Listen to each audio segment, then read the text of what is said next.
박리성 골연골염이라고 하는 질환에 대해서 얘기를 해드릴 거예요.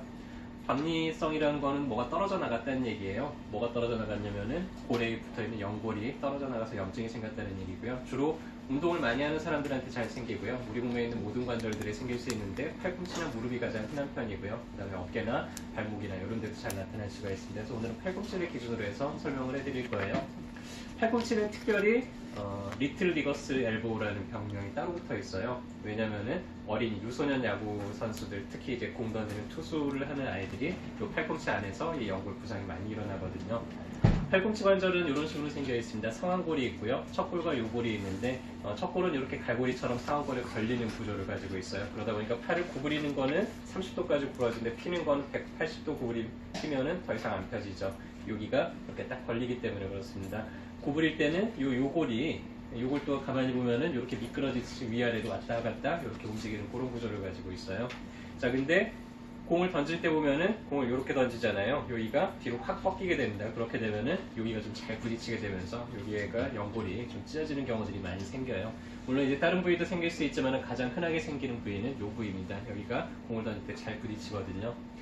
그래서 연골이 이렇게 찢겨져 나가고 연골 조각이 이렇게 떨어져 나가고 그러면서 이제 염증이 생기는 질환인데요.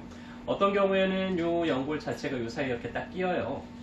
끼게 되면 팔을 필 때 180도까지 펴야 되는데 사이에 뭐가 이렇게 딱 껴있으니까 이게 잘 안 펴지겠죠. 그래서 탁 걸립니다. 근데 이 뼈 조각이 왔다 갔다 하기 때문에 또 어떻게 막 움직이다 보면 뼈 조각이 또 이 뼈 사이에서 좀 벗어나요. 그럼 또 이제 잘 움직이다가 어떻게 하면 또 딱 걸렸다가 이런 증상들이 다른 관절에서 생길 수가 있어요. 무릎에서도 무릎에 어느 순간 갑자기 풀렸는데 딱 안 펴지고는 걸렸다가 어떻게 하면은 또 잘 펴지고 이런 경우도 있는데요. 혹시 뼈 조각이 좀 돌아다니거나 이런 경우일 수도 있고요.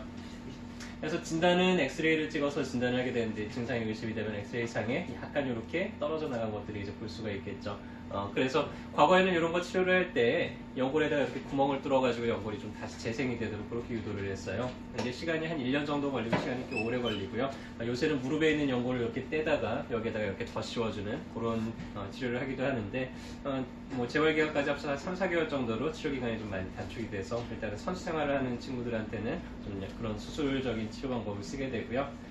증상에 따라서 증상의 진행 정도에 따라서 약간 이렇게 뼈가 멍들듯이 이제 있기도 하고요. 이제 금이 가기도 하고 이제 완전히 떨어져 나가기도 하고 이렇게 단계가 진행이 되는데 1단계 정도에서는 운동을 좀 쉬어주고 보존적인 치료를 하면 다시 원상복귀가 될 수가 있는데요. 이거를 너무 늦게 발견해 가지고는 이제 3단계 이상 진행이 된 다음에 하려면은 이 재활기간까지 해서 너무 오랫동안 걸리니까 되도록이면 초기에 잘 발견을 해 가지고는 빠르게 치료를 하는 게 좋겠죠. 근데 이 아마추어 선수들의 문제가 감독 눈에 들어야 되잖아요. 그래서 한참 이렇게 아픈데도 불구하고 아픈 거를 숨기고 운동을 하다가 결국에는 이제 몸이 망가져가지고 회복하기가 좀 어려워지는데 절대로 그렇게 하지 말고 조금이라도 몸에 이상이 있다 그러면은 빠르게 좀 검사해보고 문제를 좀 개선을 하는 게 더 중요하겠습니다. 일단은 문제가 발견이 되면은 첫 번째는 일단은 고정을 해줘야 돼요. 움직이면 계속 움직이게 되면은 상처가 나 있는 부위가 점점 이제 커질 수가 있겠죠. 해서 많이 움직이지 않도록 좀 고정을 하게 되고요. 그리고 일단은 수술을 해야 되는 케이스에서는 수술을 먼저 하고 오는 게 낫고요. 그렇지 않은 케이스에서는 보존적으로 이렇게 이제 계속 치료를 진행을 하게 되는데 어떤 케이스든지 간에 일단은 우리 몸에 있는 모든 조직들은요. 피가 충분히 공급이 되면은 상당히 더 빨리 회복이 됩니다. 혈액 공급이 모자르게 되면은 상처 회복도 상당히 좀 더디게 되는데 그런 혈액 공급량을 혈액순환을 좀 늘릴 수 있는 방법 중에 하나가 분침이에요. 벌에 쏘면 우리 막 그 부위가 퉁퉁 붓고 가렵고 하잖아요. 그런 것처럼 인위적으로 벌침의 농도를 조절을 해서 피부나 이런 필요한 조직에다가 놔주면은 붓고 가려운 그런 반응들을 유도를 해서 평상시보다 피가 한 5배에서 10배 가까이 몰려들면서 아주 빠른 속도로 원상 복구가 되도록 그렇게 이제 도와줄 수가 있죠. 그래서 오늘은 팔꿈치에서 나타나는 박리성 골연골염에 대해서 얘기를 해드렸고요. 어느 날 내가 좀 팔을 많이 움직이는 편이고 운동을 좀 좋아하는 편인데 어느 날 관절이 한 번씩 이렇게 탁 벌리기도 하고 움직일 때마다 뭐가 시큰시큰하게 아프다 그러면은 그럴 때는 한 번 정도 사진을 좀 찍어서 확인을 해보는 게 좋고요. 만약에 사진상에 좀 문제가 있다 그러면은 거기에 합당한 치료를 받고요. 그리고 나서 이제 어디로 와서 나머지 치료를 받으면 좋을까요?